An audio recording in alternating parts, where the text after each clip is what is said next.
All right, friends.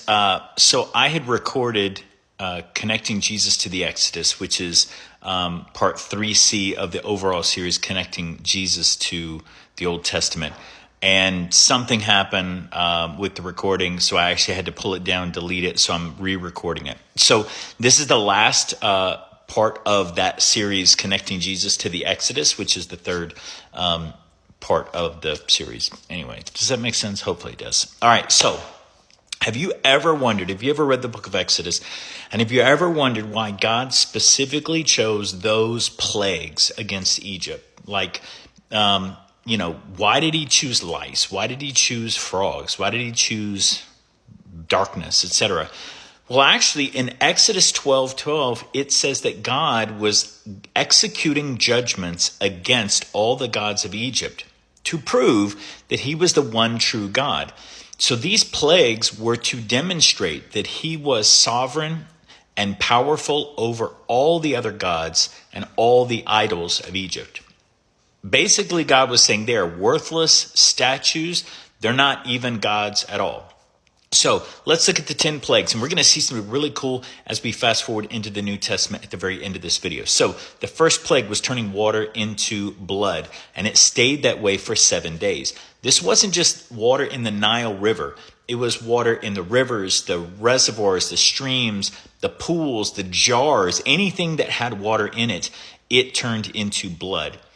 This was to demonstrate God's superiority over Hapi, H-A-P-I, the Egyptian god of the Nile. And don't forget the irony. Don't lose the irony here. Because if you remember how Pharaoh, not this Pharaoh, but the Pharaoh before him, executed the children of the boys, the Jewish boys born in Egypt under the age of 2 years, he had the Egyptians throw them in the Nile.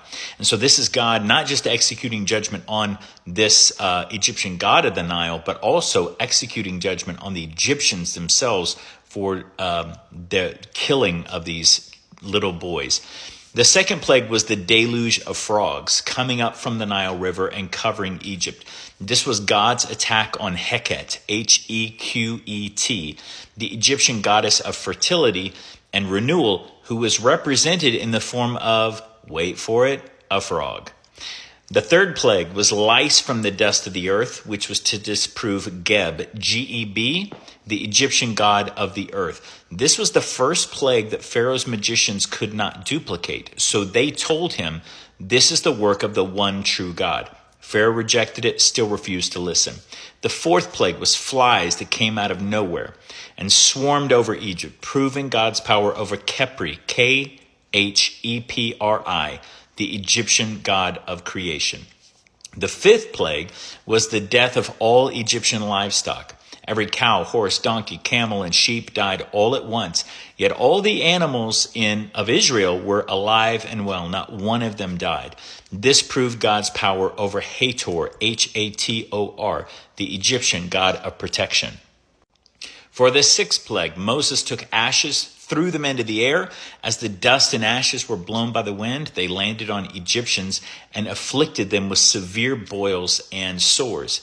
It affected the Egyptian magicians so severely that they were no longer allowed in the presence of Pharaoh.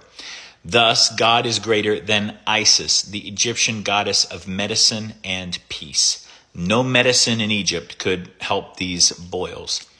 The seventh plague was hail raining down on Egyptian people and property.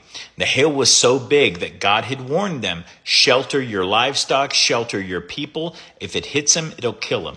Thus, God is more powerful than Nut, N-U-T, the Egyptian goddess of the sky. The eighth plague was a storm of locusts that covered the land and destroyed all Egyptian crops, proving God is greater than Set, S-E-T, the Egyptian god of storms and disorder. The ninth plague was 3 days of darkness over all of Egypt, while the Israelites were completely unaffected. Ra, the sun god, was the most worshipped god in Egypt other than Pharaoh himself. Through this plague, the Lord showed that he was the one who controlled the sun, and Ra was nothing at all. For the 10th and final plague, it was an attack against Pharaoh himself. the man who considered himself to be God in the flesh, and who demonstrated his power over Israel by refusing to surrender to God's demand to let Israel go. Repeatedly throughout the plagues, Pharaoh would agree to let Israel leave, but once the plague stopped, once the frogs left, once the lice died, once the darkness abated, Pharaoh went back on his word.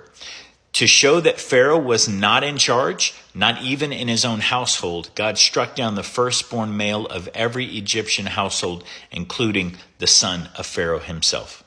So here you have the example of God showing his authority and dominion and sovereignty over Egyptian gods. Now let's think about the New Testament for a second, because if you look really closely at Jesus' first miracles in the Gospel of John, they are the exact same scenario. John is demonstrating, he is documenting that Jesus is greater than the Roman gods. Think about it for a second. Dionysus was the god who turned water into wine. Asclepius was the god of healing. And Demeter was the goddess of bread. So how did John begin his story?